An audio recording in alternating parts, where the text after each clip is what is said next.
जो माने गणतंत्र को 24 वर्ष धरी तमे शासन रे रहिलो 24 वर्ष धरी ओडिशावासी की बोका बनैलो 24 वर्ष धरी ओडिशा लोकंक संगे धोखाबाजी कल 24 वर्ष धरी लोकंक संगे विश्वासघात कल आज लोक आपण मानकु विरोधी दल रे बसैचंती आमे बसैनु साधारण लोक आज आपण मानकु विरोधी दल रे बसैचंती एवं नुआ सरकार हवार गोटे वर्ष हेछि एभली आचरण एभली उच्चारण शोभा पाए नहीं एभली नूतन भावे जो माने विरोधी दल 24 वर्ष हलान तो आपण माने शासन रे थिले 24 वर्ष भितर आपण विधायक अरुण साहू तो से कहूतिले आम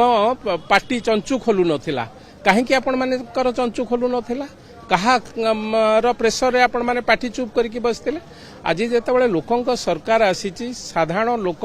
आज प्रश्नोत्तर काल मध्य बंद हो जाइछि देखंतु क्रमागत भाव में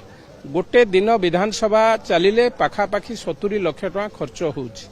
तेणु ए कथा को लेकिन जितेबाला आम आलोचना करूँ साधारण लोकंकर कथा आलोचना हवा कथा विधानसभा अंचल समस्या समाधान निर्यास बाहर कथा विधानसभा कौटि ना कौटि विरोधी दल बा मुख्य विरोधी दल जो विजु जनता दल आज मुख्य फाटक द्वारे बसिकी जो भली भावे कुत्सा रचना करुचंती कौटि ना कौटि ये निंदनीय विषय एभली गणतंत्र रे ए कार्यक्रम शोभा पाए नहीं आमे तो चाहूँ जो विषय आपण आलोचना करने को चाहूँगी विधानसभा भितर आलोचना हो विधानसभा भितर आलोचना हो जदि आपण चाहिए बाहर मध्य डिबेट करके ए विषय आलोचना पर्यालोचना करें किंतु एभली विधानसभा को बंद करी फाटक को बंद करी कहा भितर को दिया छड़ा जीव ना ये सब ड्रामाबाजी टिके बंद करंतु जो माने एक कथा करूचंती तांको लोक माने विरोधी दल बसैचंती आगो को एमिति न हो जमा विरोधी दलर संख्या पाइबे नहीं साधारण लोक एक कथा अनुभव न करंतु तेणु विरोधी दल को अनुरोध करूछु गणतंत्र पद्धति रे जहा गणतंत्र जहा आपण माने चाहिए